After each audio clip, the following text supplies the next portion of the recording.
Hello friend, માતારાની food ચેનલમાં તમારું સ્વાગત છે। તો આજે આપણે બનાવવાના છે જીરા રાઈસ અને સાથે ગુજરાતી ખાટી મીઠી કઢી બનાવવાની છે।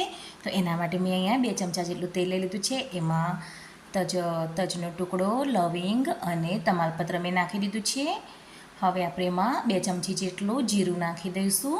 અહીંયા આપણે રાઈ નથી નાખવાની, બસ જીરાથી જ વઘાર કરવાનો છે। તો જીરું સરસ તતરે એટલે એની અંદર આપણે એક લીલું મરચું નાનું અને મીઠા લીમડાના પાન નાખી દઈશું। તો આ રીતના આપણે થોડુંક અંદર તેલની અંદર ચડવા દઈશું મરચાંને। હવે આપણે એની અંદર 2 ગ્લાસ જેટલું પાણી નાખી દઈશું। તો અહીંયા પાણી આપણે જેટલા આપણા ભાત બનાવવાના હોય, જે ચોખા રાંધવાના હોય એ પ્રમાણે નાખવાનું છે। તો અહીંયા મેં એક નાની વાટકી જેટલા લીધા છે, તો એના માટે મેં અહીંયા 2 ગ્લાસ જેટલું પાણી લઈ લીધું છે। તો પાણીને આપણે આ રીતના બરાબર ઉકળવા દઈશું। જ્યારે વધારે ઉકળવા લાગે એના પછી જ આપણે ચોખાને બરાબર એકદમ ચોખ્ખા પાણીથી ધોઈ દેવાના છે। પછી એની અંદર ઉમેરી દઈશું। પાણી બરાબર ઉકળે પછી જેની અંદર આપણે નાખવાના છે। તો અહીંયા મેં બાસમતી લીધા છે, જે મોટા મોટા આવે એનાથી એકદમ સરસ એવા જીરા રાઈસ બનીને તૈયાર થશે। તો આ રીતના આપણે પાણીમાં નાખીને એને બરાબર આપણે હલાવી લઈશું ધીરે ધીરે। હવે આપણે એને સ્વાદ પ્રમાણે મીઠું નાખી દેવાનું છે। પછી આપણે ઢાંકીને એને ગેસની ફ્લેમ ધીમી રાખીને 10-15 મિનિટ માટે ચડવા દેવાનું છે। અહીંયા ગેસની ફ્લેમ એકદમ ધીમી જ રાખવાની છે આપણે, અને ધીરે ધીરે એને થવા દેવાના છે। તો જ્યાર સુધી ભાત બનીને તૈયાર થયા ત્યાં સુધી આપણે અહીંયા કઢીનો વઘાર કરી લઈશું।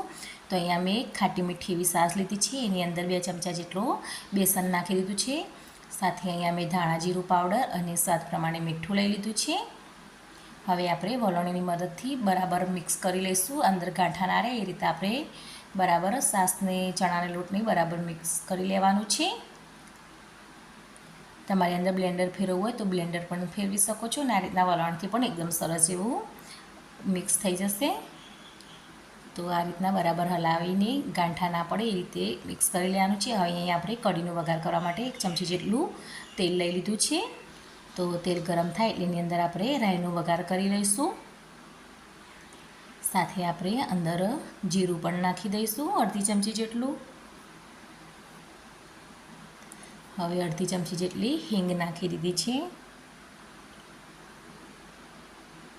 સાથે 2-3 લવિંગ નાખી દીધા છે, એક તજનો ટુકડો નાખી દીધો છે, મીઠા લીમડાના પાન અને સૂકા લાલ મરચાં તમારે નાખવા હોય તો નાખવાના। અને અહીંયા મેં લસણ અને મરચું સમારીને લઈ લીધું છે। અહીંયા તમારે લસણને ઝીણું સમારીને લેવાનું, તો એકદમ સારો એવો ટેસ્ટ આવશે। જો તમે ખાંડશો તો તેલની અંદર નાખશો તો બળી જશે, તો આ રીતના રાખશો તો કઢીની અંદર પણ એકદમ સરસ એવો ટેસ્ટ આવશે। હવે આપણે જે બેસનનો ગોળ બનાવીને તૈયાર કર્યું હતું છાશની અંદર, એની અંદર ઉમેરી લઈશું। અને અહીંયા જો તમને વધારે ઘાટું લાગે તો થોડું પાણી પણ ઉમેરવું હોય તો ઉમેરી લેવાનું છે। તો આ રીતના નાખીને આપણે એને ધીરે ધીરે ઉકાળતા જવાનું છે। તો આ રીતના હલાવતા જવાનું અને એને ઉભરો આવવા દેવાનું છે। તો અહીંયા આપણી શાક જે રીતની ખાટી હોય એ પ્રમાણે અંદર ગોળ ઉમેરી લેવાનો। તમારે ખાંડ ઉમેરવી હોય તો ખાંડ પણ ઉમેરી શકો છો, અને એવો સરસ ખાટો મીઠો ટેસ્ટ આવે એ પ્રમાણે અંદર આપણે ગોળ ઉમેરી લેવાનો છે। અને ગેસની ફ્લેમ થોડીક હાઈ રાખીશું અને એને હલાવતા જઈશું અને ઉકાળતા જઈશું, ત્યાર સુધી આપણે જોઈ લઈશું। તો આપણા જીરા રાઈસ એટલે કે ભાત પણ બનીને તૈયાર થઈ ગયા છે, એકદમ સરસ એવા છૂટા છૂટા બન્યા છે। હવે આપણે ગેસની ફ્લેમ બંધ કરી દઈશું। તમે જોઈ શકો છો એકદમ સરસ છૂટા બની ગયા છે। આ રીતના આપણે બધા હલાવીને ઉપર નીચે કરી લઈશું।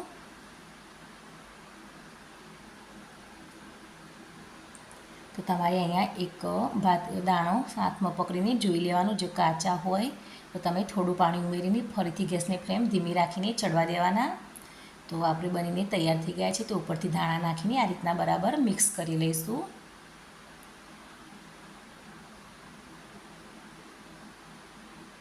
તો હલાવતી વખતે એકદમ ધીરે ધીરે હલાવવાનું, નહીંતર ભાત બધા ભાગી જશે ને ઝીણા થઈ જશે તો મજા નહીં આવે। તો આપણે જીરા રાઈસ તો બનીને સરસ એવા તૈયાર થઈ ગયા છે, તમે જોઈ શકો છો એકદમ સરસ એવા ખુલ્લા ખુલ્લા બન્યા છે। હવે સાથે આપણે કઢી પણ જોઈ લઈશું। તો તો કઢી પણ આપણી સરસ એવી ઉકળવા લાગી છે, એકદમ ઘાટી થવા લાગી છે. તો આપણે વધારે ઘાટી નથી કરવાની, આ રીતના મીડિયમ થિકનેસની રાખવાની છે.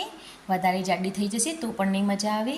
જો તમને એવું લાગે કે વધારે જાડી થઈ છે તો તમે અંદર છાશ કે પાણી ઉમેરીને થોડી પાતળી કરી લેવાની, અને વધારે પાતળી લાગે તો થોડું બેસન ઉમેરી લેવાનું છે.